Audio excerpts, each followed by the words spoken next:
ये कहानी है एक ऐसे सोफे की जो आराम देने की बजाय आराम को छीन लेता है और जान से मार देता है। इस मूवी का नाम है किलर सोफा। इस सोफे की खुद की ही पर्सनैलिटी होती है। ये बस सुंदर लड़कियों को ही पसंद करता है, लड़कों को बिल्कुल भी पसंद नहीं करता है, और जिसे ये पसंद नहीं करता उस पर अटैक कर देता है और जान से मार देता है। और ये सोफा बॉडी को ठिकाने लगाना भी जानता है। कुछ महीनों पहले एक मैडमैन अपनी एक्स गर्लफ्रेंड को वापस पाना चाहता था, इसीलिए वो एक आदमी के जरिए डेविल से डील करता है। वो अपनी साउल को सोफे के अंदर स्टील करा लेता है। बट नाउ उसकी एक्स गर्लफ्रेंड का एक नया बॉयफ्रेंड होता है जिसका नाम जैक होता है। अब कोई अननोन आदमी उनके घर ये सोफा डिलीवर करता है। उसी रात जब मैरी शावर ले रही होती है तभी ये सोफा बाथरूम में आ जाता है और मैरी को चुपके से देखने लगता है। तभी मैरी को भी ये एहसास होता है कि कोई उसे देख रहा है, इसलिए वो थोड़ा परेशान हो जाती है और आसपास देखने लगती है, पर आसपास देखने पर उसे कुछ भी नहीं दिखाई देता। उसके बाद वो इस बात पर ज्यादा ध्यान नहीं देती। वो सोचती है कि ऐसा ज्यादा थकान की वजह से हो रहा है।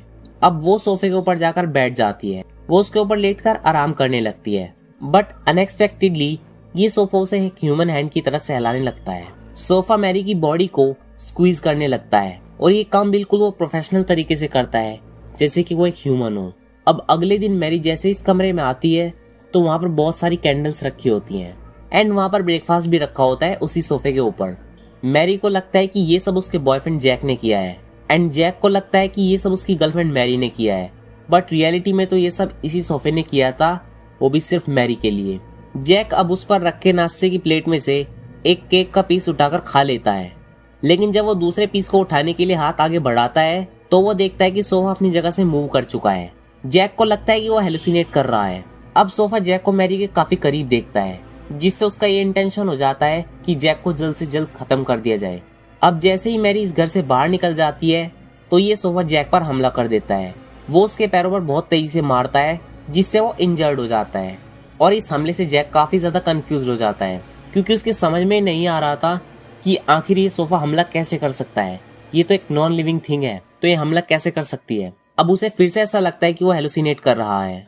अब जैक तुरंत मैरी को कॉल मिलाता है और कहता है कि जल्द से जल्द पुलिस को लेकर यहाँ पर वापस आ जाओ। अब इमीडिएटली पुलिस और मैरी घर पर पहुंचते हैं, जहाँ पर जैक नीचे पड़ा हुआ तड़प रहा होता है। पुलिस ऑफिसर आसपास चेक करता है तो जैक का खून एक माइक्रोवेव से बाहर आ रहा था, बट पुलिस और मैरी को ये बात समझ में नहीं आ रही थी कि एक सोफा कैसे हमला कर सकता है, और उन्हें जैक की बातों पर विश्वास नहीं होता। पुलिस ऑफिसर कहता है कि एक सोफा कभी भी किसी इंसान को नहीं मार सकता। वो कहता है कि तुमने ड्रग्स लिए हुए थे इसलिए तुम्हें सब कुछ दिखाई दे रहा होगा, बट रियलिटी में ऐसा कभी भी नहीं हो सकता। अब पुलिस वहां से चली जाती है, लेकिन अभी मुश्किलें खत्म नहीं हुई थी। सोफा अपने अंदर से एक स्प्रिंग निकालता है और जैक की खिड़की को नॉक करता है। अब जैक जैसे ही बाहर देखता है तो उसे एक परछाई दिखाई देती है, बट अनएक्सपेक्टेडली यहाँ पर वही सोफा होता है, जिसे देखकर वो बहुत ज्यादा डर जाता है और वहां से भागने लगता है। बट वो सोफा जल्दी से उसी खिड़की में अपना स्प्रिंग ऊपर करके अंदर डाल देता है। तभी मैरी को भी ये एहसास होता है कि उसका बॉयफ्रेंड खतरे में है, तो वो तुरंत उसके पास जाती है, पर तभी वो उसी सोफे को देखती है जिसकी आंखें बहुत ज्यादा खतरनाक होती है और वो ये देखकर बहुत डर जाती है। वो तुरंत अपनी फ्रेंड लीसा को कॉल करती है। अब लीसा और मैरी दोनों उस सोफे को चेक करते हैं तो वो बिल्कुल नॉर्मल होता है, लेकिन मैरी को फिर भी यकीन नहीं होता, इसीलिए वो लीसा के घर पर सोने का डिसाइड करती है। और ये सब कुछ सोफा खिड़की से आराम से देख रहा होता है। एंड जब मैरी घर पर नहीं होती तो वहाँ पर एक थीफ आता है।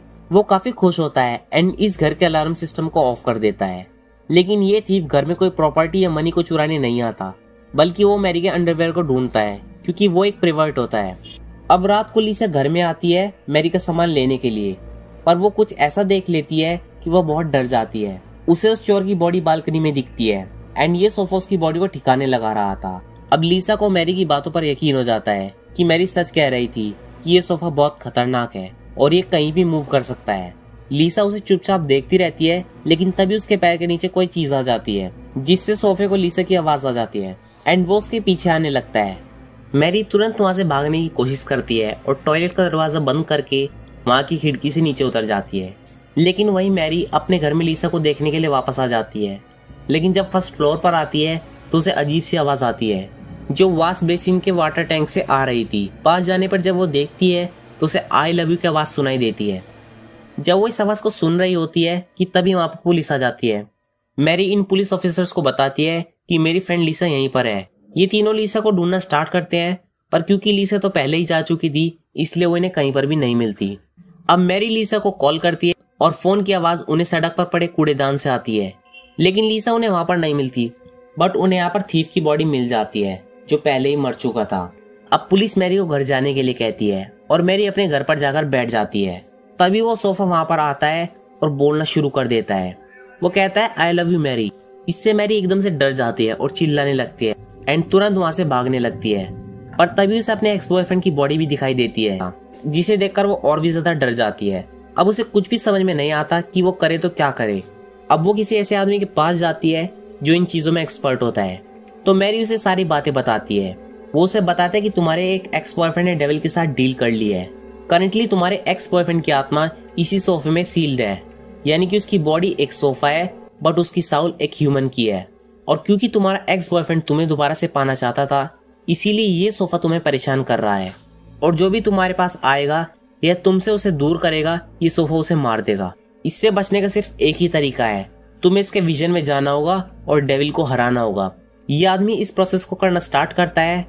वो डेविल का एक्सॉर्सिज्म करने स्टार्ट करता है, पर तभी उसे वहां पर हार्ट अटैक हो जाता है और उसकी वहीं पर मौत हो जाती है। इससे मैरी का इकलौता रास्ता भी बंद हो जाता है। अब मैरी के पास सिर्फ एक ही ऑप्शन बचता है कि वो खुद डेविल से लड़े। घर आकर मैरी अपने घर के कैमरास को पुलिस के साथ चेक करती है, क्योंकि उसके घर में कैमरास लगे हुए थे। वीडियो देखने पर पुलिस और मैरी को इस बात पर पूरी तरह से यकीन हो जाता है कि इस सोफे में लाइफ है और वो मैरी को हमेशा फॉलो करता रहता है। अब मैरी उससे लड़ने के लिए उसके पास चली जाती है। मैरी डिसाइड करती है कि वो इस सोफे को जला देगी और जान से मार देगी। वो उस सोफे के ऊपर केरोसिन डाल देती है, पर मैरी जैसे ही मैच बॉक्स जलाती है वो सोफा तिल्ली पर फूंक मारकर उसे बुझा देता है।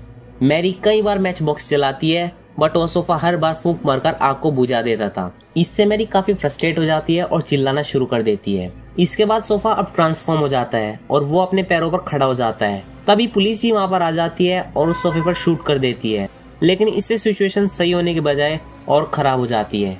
जब पुलिस वाला उस सोफे पर शूट करता है तो इससे वो कर्ज की सील ब्रेक हो जाती है और उसमें से डेविल बाहर आ जाता है और वो मैरी को हिप्नोटाइज कर लेता है, जिससे वो डेविल की गुलाम हो जाती है, क्योंकि वो उस पर हावी हो चुका था। मैरी अब उस पुलिस वाले को सिड्यूस करती है और उसे एक ड्रिंक पिलाती है, लेकिन वो उसमें पॉइजन डाल देती है, जिससे पुलिस वाला सिर्फ एक ही घूंट पीता है और जहर की वजह से मर जाता है। वो जैसे ही मरता है उसका एक्स बॉयफ्रेंड इस पुलिस के शरीर में आ जाता है। अभी दोनों डेविल के गुलाम हो जाते हैं और दोनों इस न्यू लाइफ को एक्सेप्ट करते हैं। एंड ये सब लीसा देख लेती है क्योंकि वो अभी भी जिंदा होती है। और बस इसी मोमेंट पर ये मूवी खत्म हो जाती है, जहाँ पर ये डेविल के गुलाम हो चुके थे और इन्होंने अपनी न्यू लाइफ को एक्सेप्ट कर लिया था। तो दोस्तों, ये थी द किलर सोफा की हिंदी एक्सप्लेनेशन। आपको ये वीडियो कैसी लगी हमें कमेंट सेक्शन में जरूर बताना, और अगर वीडियो अच्छी लगी हो तो इसे लाइक करें, चैनल को सब्सक्राइब करें और बेल आइकन दबाना मत भूलें। Thanks for watching my video.